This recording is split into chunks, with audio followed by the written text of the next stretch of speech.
नमस्कार, नियोजन competition cracker channel में आपका स्वागत है। देखते हैं आज की महत्वपूर्ण खबर है।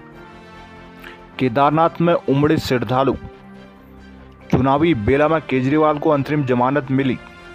केदारनाथ अक्षय तृतीया के मौके पर शुक्रवार को शुभ मुहूर्त में केदारनाथ, यमुनोत्री और गंगोत्री मंदिर के कपाट श्रद्धालुओं के दर्शनार्थ खोल दिए गए। इसी के साथ चारधाम यात्रा का भी श्री गणेश हो गया। कपाटोद्घाटन के मौके पर मंदिरों और श्रद्धालुओं पर हेलीकॉप्टर से पुष्प वर्षा की गई। इस दौरान तीनों धामों में बड़ी संख्या में श्रद्धालु उमड़े। उधर सोशल प्लेटफॉर्म एक्स के जरिए प्रधानमंत्री नरेंद्र मोदी ने उत्तराखंड की चारधाम यात्रा शुरू होने के लिए बधाई दी। भगवान शिव के 11वें ज्योतिर्लिंग केदारनाथ के मंदिर के कपाट सबसे पहले सुबह 7 बजे खुलेंगे। इस मौके पर हजारों भक्तों के साथ मुख्यमंत्री पुष्कर सिंह धामी भी अपनी सपत्नी मौजूद रही। हालांकि सुबह 4 बजे से मंदिर परिसर में दर्शन पंक्ति में यात्रियों को जाने का सिलसिला शुरू हो गया था। केदारनाथ मंदिर में प्रतिदिन दर्शन के लिए अधिकतम श्रद्धालु संख्या 18,000 है, पर पहले दिन करीब 29,000 भक्तों ने दर्शन के लिए। पहले दिन बॉलीवुड अभिनेत्री शिल्पा शेट्टी ने भी अपने परिजनों के साथ बाबा केदार के दर्शन किए। देहरादून सरकार ने खर्च कर दिए 60 करोड़, नहीं मिला पानी, अब बैठी है जांच। देहरादून कांग्रेस देश के लोगों को बांटने का षड्यंत्र कर रही है, मुख्यमंत्री धामी।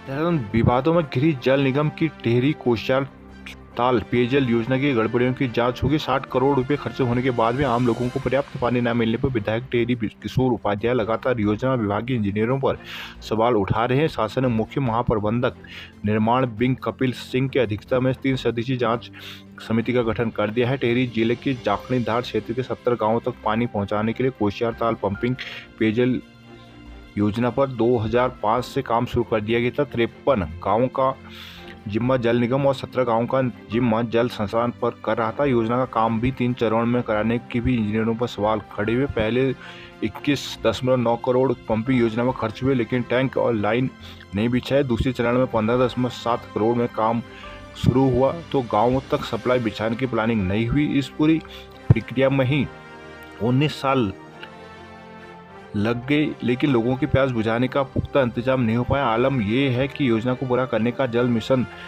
में 11 करोड़ का बजट और मंजूर किया गया। इस बजट को मंजूर मिलने पर सवाल खड़े हो रहे हैं, क्योंकि दूसरे फेज में लाइनों का काम पूरा करने में जब 7 करोड़ रुपए खर्च हुए तो तीसरे फेज में लाइनों के लिए 11 करोड़ का बजट क्यों मंजूर किया गया। पानी न मिलने पर विधायक किशोर उपाध्याय कई साल से मोर्चा खोले हुए हैं, उन्हें सफलता अब जाकर मिली है। शासन स्तर से इस पूरे मामले में सिविल इलेक्ट्रिकल विंग के अफसरों की एक संयुक्त जांच समिति गठित की गई है। जांच में सीजीएम कपिल सिंह, अधीक्षण अभियंता इलेक्ट्रिकल परवीन राय समेत अधिशासी अभियंता पौड़ी को भी शामिल किया गया है। महीने के भीतर हाईकोर्ट के लिए उचित जगह खोजे सरकार। नैनीताल हाईकोर्ट। उत्तराखंड हाईकोर्ट ने व्यापक जनहित को आधार मानकर नैनीताल से हाईकोर्ट को शिफ्ट किया जाना आवश्यक बताया है। कोर्ट ने राज्य के मुख्य सचिव से 1 महीने के भीतर हाईकोर्ट के लिए उचित स्थान बताने को कहा है। शुक्रवार को सुनवाई के दौरान हाईकोर्ट के रजिस्ट्रार जनरल को निर्देश दिए कि वह एक पोर्टल बनाए जिसमें अधिवक्ताओं और जन सामान्य के सुझाव के लिए जाएं वो नैनीताल से हाईकोर्ट शिफ्ट करने के पक्ष में है या नहीं। बीती 8 मई की सुनवाई के बाद शुक्रवार को यह लिखित आदेश मुख्य न्यायाधीश न्यायमूर्ति ऋतु बाहरी और न्यायमूर्ति न्यायाधीश राकेश थपलियाल की खंडपीठ ने दिए। बता दें कि पिछली सुनवाई में खंडपीठ ने नैनीताल से हाईकोर्ट शिफ्ट करने और ऋषिकेश में बेंच स्थापित करने से जुड़े मौखिक आदेश दिए थे। इस मामले की सुनवाई 25 जून को होगी। चारधाम यात्रा। केदार घाटी से लेकर यमुना घाटी तक यात्रियों में उत्साह। गंगोत्री में देव डोलियों ने किया गंगा स्नान।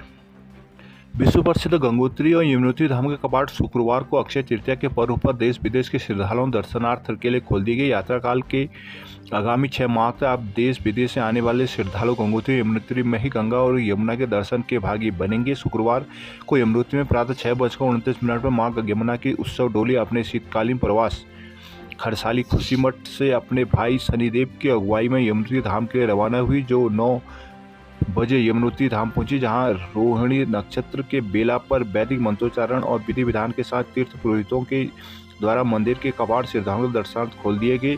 दूसरी ओर मां गंगा उत्सव डोली सुबह 7 बजे भैरव घाटी से हजारों श्रद्धालुओं के साथ गंगोत्री धाम के लिए रवाना हुई, जो 9 बजे गंगोत्री पहुंचे, जहां विधिवत पूजा अर्चना, गंगा लहर, गंगा सप्तशती, गंगा सहस्त्र नाम और हवन पूजन के बाद हर हर गंगे के उद्घोष अभिजीत मुहूर्त पर उपरांत मंदिर के कपाट श्रद्धालुओं के लिए दर्शनार्थ खोल दिए गए। यमुनोत्री कपाट खोलने के मौके पर एसपी विजिलेंस डॉक्टर मुरुगेशन, विधायक यमुनोत्री संजय डोभाल, यमुनोत्री मंदिर समिति के अध्यक्ष और एसडीएम बड़कोट मुकेश रमोला, सीओ सुरेंद्र सिंह भंडारी, मंदिर समिति के सचिव सुरेश उनियाल, पुरोहित महासभा के अध्यक्ष पुरुषोत्तम उनियाल, पवन उनियाल समेत तीर्थ पुरोहित लोग मौजूद थे। जबकि यमुनोत्री गंगोत्री धाम में गंगोत्री मंदिर समिति के अध्यक्ष हरीश सेमवाल, सचिव सुरेश सेमवाल, अपर पुलिस महानिदेशक एपी अंशुमान, जिलाधिकारी डॉक्टर मेहरबान सिंह बिष्ट, मुख्य अधीक्षक अर्पण रघुवंशी, विधायक गंगोत्री सुरेश चौहान, जिला पंचायत अध्यक्ष दीपक बिजनवाड़ आदि शामिल रहे। देवाल खेता मोड़ मार्ग पर कार दुर्घटना में फौजी की दर्दनाक मौत। नई टेहरी जनपद को मिले 53 नए डॉक्टर। हरिद्वार में पॉट टैक्सी का रूट देखकर बनेगा मास्टर प्लान।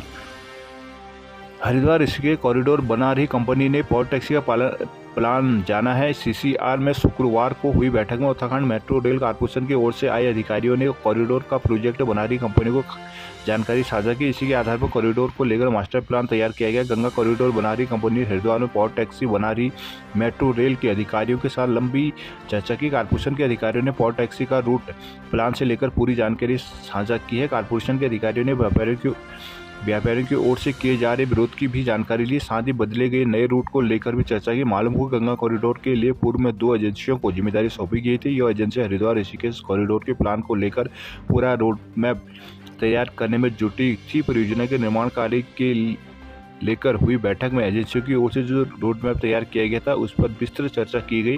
बैठक में ADM PL Shah, Haridwar road के विकास प्राधिकरण के सचिव Uttam Singh Chauhan, SDM Manish Singh, city magistrate Kusum Chauhan सहित अन्य अफसर शामिल रहे। देहरादून निकाय चुनाव 2024 विभागों से मांगी अफसर और कर्मचारियों की सूची। देहरादून जिला प्रशासन ने नगर निकाय चुनाव की तैयारियां तेज कर दी है। सभी विभागों से अफसरों कर्मचारियों की सूची मांगी गई। साथ ही सरकारी विभागों में उपलब्ध वाहनों का ब्यौरा भी तलब किया गया। विभागों के डीएम से इस बाबत पत्र जारी किए गए। प्रदेश में निकाय चुनाव मई, जून, जुलाई के बीच कराए जाने के आसार है। डीएम सोनिका के मुताबिक निकाय चुनाव की मतदाता सूची में सुधार का काम अंतिम चरण में है। चुनाव की बाकी तैयारी भी शुरू कर दी गई है, जिसके लिए सरकारी विभागों, बैंकों और सार्वजनिक क्षेत्र के उपक्रमों और निगमों को पत्र जारी किया गया, जिससे अफसर और कर्मचारी का ब्यौरा, मोबाइल नंबर समेत भागा जाए। इन कर्मचारियों को निकाय चुनाव में अलग अलग जिम्मेदारी दी जानी है। सेवानिवृत्ति की उम्र के साथ ही वे जिस निकाय क्षेत्र में निवासरत हैं उनकी भी जानकारी मांगे। यह सूचना पंचायत स्थानीय चुनाव कार्यालय के साथ जिला विज्ञान सूचना केंद्र को उपलब्ध कराई जाएगी। हल्द्वानी का गोलापाट क्षेत्र हाईकोर्ट के लिए उपयुक्त नहीं। मुख्य न्यायाधीश न्यायमूर्ति बाहरी की अध्यक्षता वाली खंडपीठ ने आदेश में कहा कि हल्द्वानी के गोलापाट क्षेत्र में जहां हाईकोर्ट के लिए जगह चिन्हित की गई है वह 75% वन भूमि और घना जंगल है, जहां पेड़ काटने के बाद हाईकोर्ट की स्थापना उचित नहीं है। हाईकोर्ट इसके पक्ष में नहीं है। हाईकोर्ट ने कहा कि नैनीताल में वाद कार्य और युवा अधिवक्ताओं को होने वाली कठिनाई को चिकित्सा सुविधाओं और कनेक्टिविटी की कमी के अलावा कोर्ट में 75% से अधिक मामले में राज्य सरकार के पक्षकार होने और अधिकारियों कर्मचारियों के नैनीताल हाईकोर्ट आने में टीए और डीए में होने वाले खर्च को देखते हुए उच्च न्यायालय को नैनीताल से स्थानांतरित करना आवश्यक है। बीती 8 मई को आईडीपीएल ऋषिकेश में प्रशासन द्वारा आवासीय परिसर खाली कराने से जुड़ी याचिका पर सुनवाई के दौरान मुख्य सचिव राधा रतूड़ी और प्रमुख सचिव मुख्यमंत्री आरके सुधांशु वीडियो कॉन्फ्रेंसिंग के माध्यम से उपस्थित रहे। इन दोनों अधिकारियों को मुख्य न्यायाधीश की खंडपीठ ने नैनीताल से हाईकोर्ट शिफ्ट करने और ऋषिकेश में बेंच स्थापित करने से जुड़े मौके आदेश दिए। इस आदेश से हाईकोर्ट बार एसोसिएशन से जुड़े अधिवक्ताओं की असहमति पर उसी दिन दोपहर बाद हाईकोर्ट बार एसोसिएशन के पदाधिकारी अन्य अधिकारियों का पक्ष भी कोर्ट ने सुना। अल्मोड़ा में तीसरे दिन भी नहीं आया पानी, हालात बिगड़े। कपकोट में पाइप दबने से गहराया पानी का संकट। सल्ट में मानिला और वारकिंडा पार्पिंग योजना भी चरमराई, संकट बढ़ा। अल्मोड़ा एसएससी पहले सेमेस्टर के रिजल्ट बिना दूसरी परीक्षा में बैठेंगे छात्र।